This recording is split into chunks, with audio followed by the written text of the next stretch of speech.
বেআইনি অনুপ্রবেশ এক ভয়ঙ্কর সমস্যা, কারণ এর সঙ্গে দেশের নিরাপত্তা এবং সার্বভৌমত্ব জড়িত। পেহেলগামের আক্রমণের পর এটা আরো দেশের নিরাপত্তার জন্য হুমকি হয়ে দাঁড়িয়েছে। আমাদের দেশের অনেক আইন আছে, নোটিফিকেশন হয়েছে, কিন্তু সেটা কতটুকু কার্যকরী হয় সেটা যদি আমরা দেখি, তাহলে আমি আপনাকে সামনে তথ্য বলে ধরছি, আপনি জানবেন যে কখন কি হচ্ছে।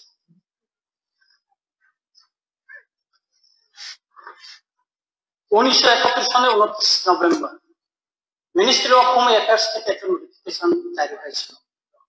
Under secretary to the government of India GL Goel উনি সাইন করেছিলেন। ওইখানে উল্লেখ রয়েছে যে 1971 সনে 25শে মার্চের পর যারা আসছেন তাদেরকে চিহ্নিত করে বহিষ্কার করার জন্য। তারপরে 1975 সনে মোবাইল টাস্ক ফোর্স গঠন করা হয়েছে, আজকেও আমাদের সরকারি ওয়েবসাইটে রয়েছে। তার কাজ হচ্ছে বেআইনি অনুপ্রবেশকারীকে চিহ্নিত করে তাদের দেশে ফেরত পাঠানো। তখন থেকে যদি এই নির্দেশনাটা যদি মানা হইত, কার্যকরী হইত ত্রিপুরায় বা দেশে, বেআইনি অনুপ্রবেশ নিয়ে আজকে আমাদেরকে যে কথা বলতে হবে। তারপরেও 2012 সালে কেন্দ্র সরকার থেকে একটা নোটিশ এসেছে ত্রিপুরায়।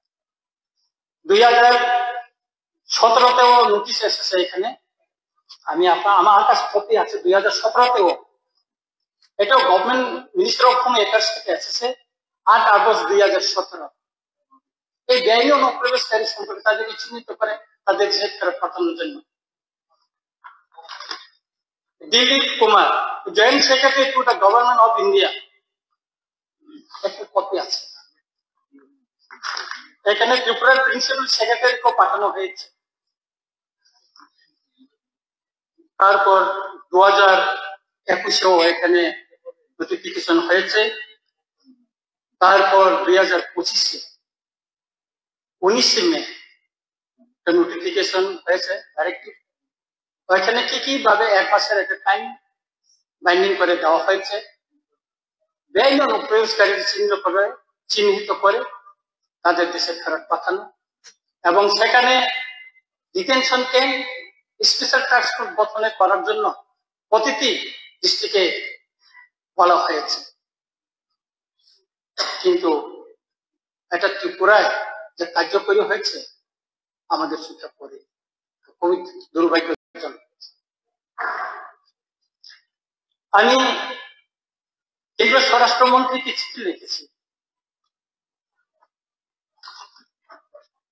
3 তারিখ আগস্ট 2024, 8 মে 2025।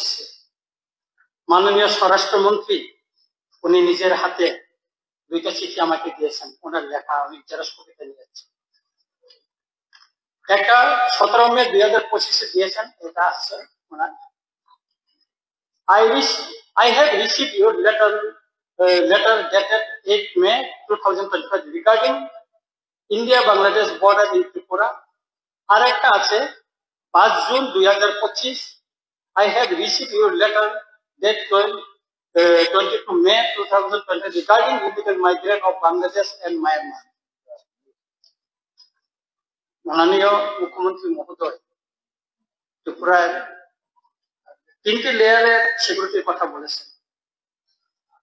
আজকে যখন আমি সকালে পত্রিকা দেখি, আমাদের ত্রিপুরায় দৈনন্দিন যে পত্রিকায়, এখানে একটা নিউজ আছে রাষ্ট্রের কণ্ঠে, হেডলাইন চাম্পা হাওড়ের সীমান্তে 7 বাংলাদেশি আটক।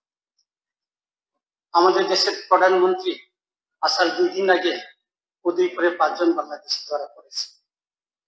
তারপর আরো 2 জন ধরা পড়েছে আগরতলা ওয়েস্ট ডিস্ট্রিক্টের আন্ডারে, পত্রিকায় খবর বেরিয়েছে, আমি নিয়ে আসি। এভাবে বিভিন্ন তথ্য আমাদের দৈনন্দিন আমরা দেখতে পাই।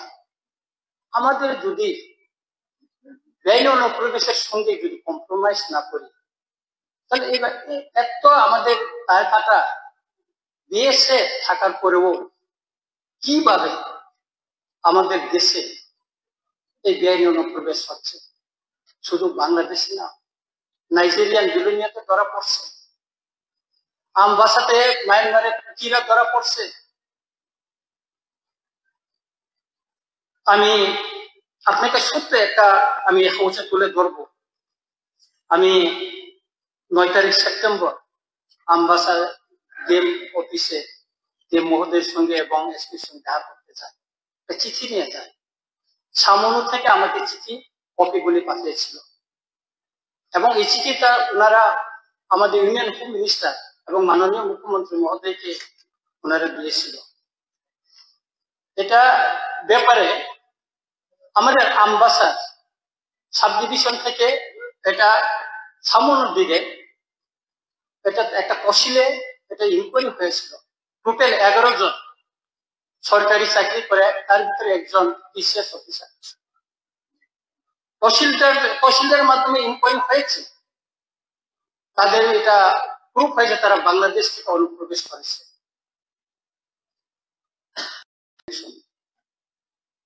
ওরা এখনো চাকরি করছে। আমি দিয়ে আছি। ডিএম সাহেব বললেন আমি তো নতুন আছি, আমি একটু দেখতে পাবো। এভাবে সারা ত্রিপুরায় বিভিন্ন জায়গায় আমি চিঠি লিখেছি। আমি সিপাহী জেলায় মাননীয় ডিস্ট্রিক্ট ম্যাজিস্ট্রেটের সঙ্গে দেখা করি। উনি বলেছেন যে ওইখানে উনি আমাকে তথ্য দেবেন। সেন্দন পত্রিকা 8 মে 2012 1,48,000 ভুয়া ভোটারের তালিকা খোঁজা শুরু নির্বাচন দপ্তরে। কোথায় আছে ওনারা? কেউ জানে না। তারপর এখানে আছে আজকের ফরিয়াদ 23 জুন 2024 অবৈধ উপায়ে কাগজপত্র ছাড়াই ভোটার তালিকায় নাম তুলে ফেলেছে অনুপ্রবেশকারীরা। একাংশ বিয়ে লোক ভূমিকা জনমনে উঠছে প্রশ্ন। এখানে ভোটার তালিকার যে ছবিগুলো দিয়ে দিচ্ছে। তারপরে রাষ্ট্রীয় গ্রন্থ 11 জুলাই 2025 অনুপ্রবেশকারীরা পাচ্ছে সরকারি শংসাপত্র। বড় একটা হেডলাইন দিয়ে ওরা নিউজ করেছে।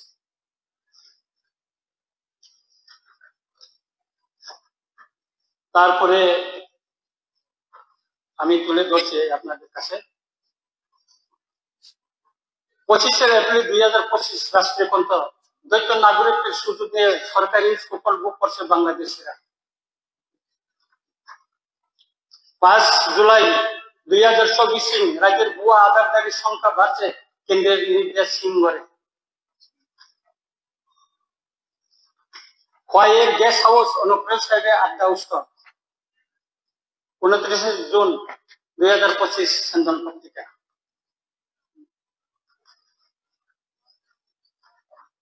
50 অনুপ্রবেশকারী আধার কার্ড বানিয়ে গ্রেপ্তার কাজল সিমনা থেকে। এই ব্যাপারে আমি চিঠিও লিখেছি। জামিন পেয়ে নিখোঁজ বাংলাদেশি, এ ব্যাপারে আমি মাননীয় আমাদের হাইকোর্টে আমি চিঠি লিখেছি। কিভাবে এটা ওরা জামিন পেয়েছে এবং কোথায়, তাদের জামিনদার কারা, এই ব্যাপারে আমি চিঠিও লিখেছি।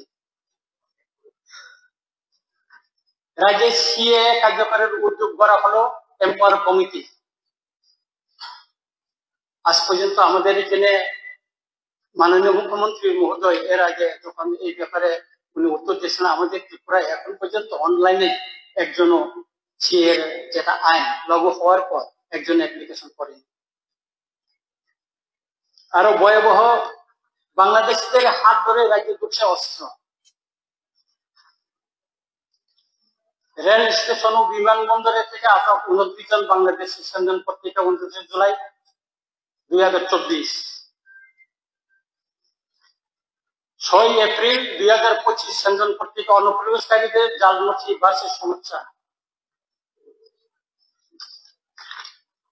বাংলাদেশি অনুপ্রবেশ প্রশ্নের মুখে দিয়েছে। এইরকম বহুত ব্যাপার কাটি বহুত তথ্য দৈনন্দিন পত্র পত্রিকা বাইর করে।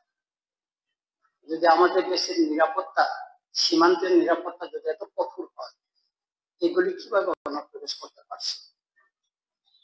আমাদের এখানে বিভিন্ন পত্রিকায় আজকে যদি এখানে নিয়ে আসতাম, আমাকে একটা বস্তা নিয়ে আসতাম, 400 টাকায় আমাদের এখানে আধার কার্ড পাওয়া যায়, 1500 টাকায় আধার কার্ড পাওয়া যায় দালালদের মাধ্যমে। যারা অনুপ্রবেশ করছে পুলিশের চোখে যারা ধরা পড়ছে, গতকাল যে চাম্পা হাওড়ে ধরা পড়েছে, এটা পুলিশ ধরেনি, পাবলিক পুলিশকে খবর দিয়ে ধরিয়ে দিয়েছে। পাবলিক, এটা টিপ্রাসা না, বাঙালি অংশের মানুষে তাদেরকে অনুপ্রবেশ দেখে তাদের ধরে দিয়েছে। আমি খবর নিয়েছি, যখন এটা ইউটিউবে নিউজ আসলো আমি ফোন করলাম সেখানে সাংবাদিকদেরকে। আমাদের এত তার কাকা BSF, police, special task force থাকার পরেও কিভাবে আমাদের এখানে অনুপ্রবেশ হচ্ছে, সেটাই আসল প্রশ্ন। যারা ধরা পড়ছে তারা তো ধরা পড়ছে পুলিশের সামনে, কিন্তু যারা ধরা পড়ছে না তা তো ত্রিপুরাকে করিডোর করে দেশের বিভিন্ন প্রান্তে চলে যাচ্ছে। হুমকি হয়ে দাঁড়াচ্ছে আমাদের দেশের নিরাপত্তা। 19 মে 2025 মিনিস্ট্রি অফ হোম অ্যাফেয়ার্স থেকে যে নোটিফিকেশন বাইরে হওয়ার পর আমরা দেখেছি আমাদের উত্তর পূর্বাঞ্চলের রাজ্য আসামে বেআইনি অনুপ্রবেশকারীদের বিরুদ্ধে সেখানকার মুখ্যমন্ত্রী ডাঙ্গরিয়া হিমন্ত বিশ্বজি কি স্টেপ নিয়েছে, কিন্তু আমাদের ত্রিপুরায় সেরকম তো কোন স্টেপ নেওয়া হয়নি। আমাদের এখানে প্রচুর খাস জমিতে বস্তি হয়ে আছে। আমার প্রতিটা চিঠিতে আমি তথ্য দিয়েছি, স্পেসিফিক নাম দিয়েছি, অমুক ডিস্ট্রিক্টে, অমুক সাব ডিভিশনে, অমুক ব্লকে, অমুক ভিলেজে, অমুক গ্রামে আছে।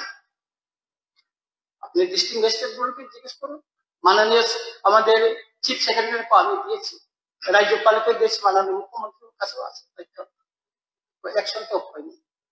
আমি দিয়েছি, যদি আপনি চান আমি তথ্য দিতে পারি, আমার কাছে আছে। দিল্লিতে হয়েছে অপারেশন, গুজরাটে হয়েছে, মহারাষ্ট্রে হয়েছে, হরিয়ানায় হয়েছে।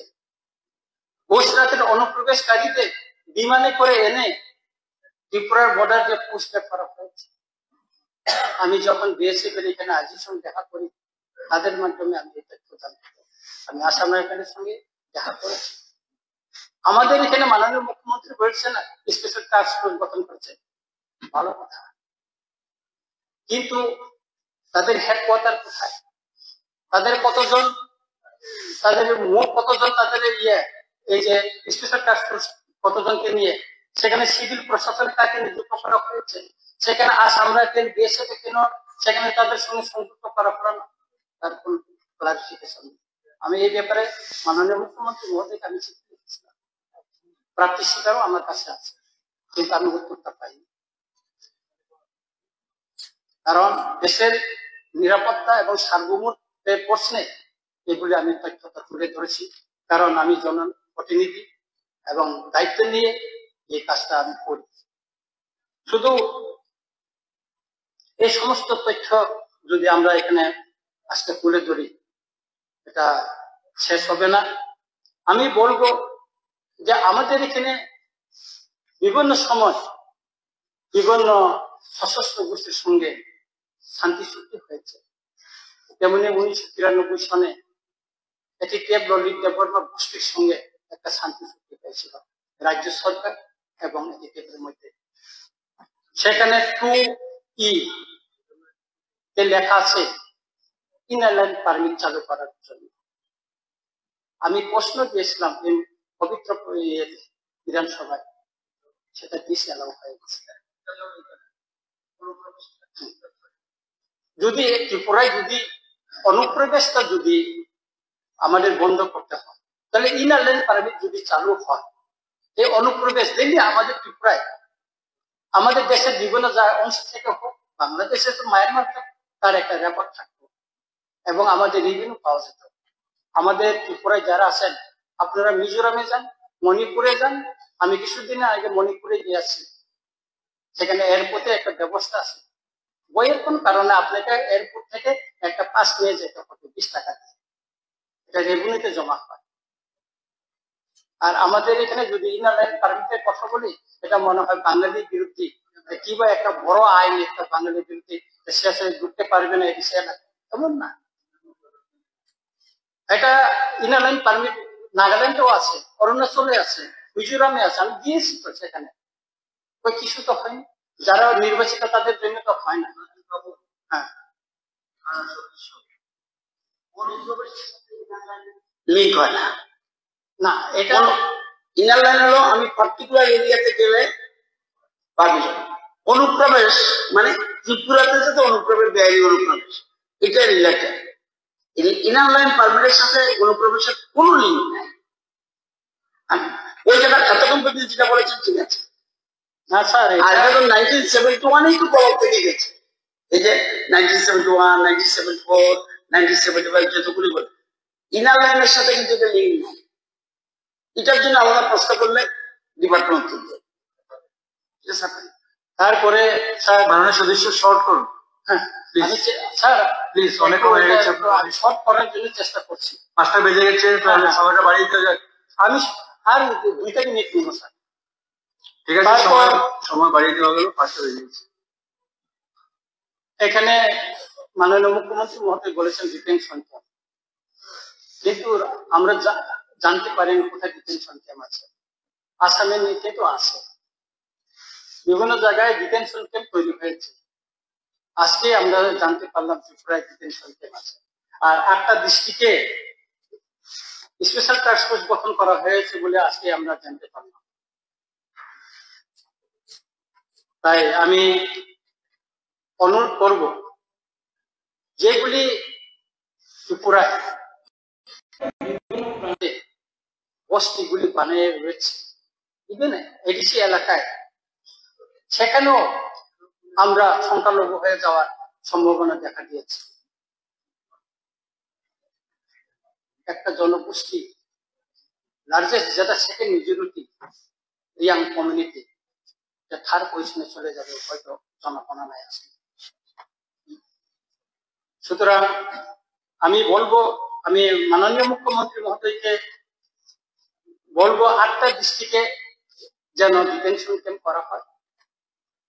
Special task force, BSF, Assam rifle এবং সিভিল প্রশাসনকে যুক্ত করে যেটা যেন করা হয়।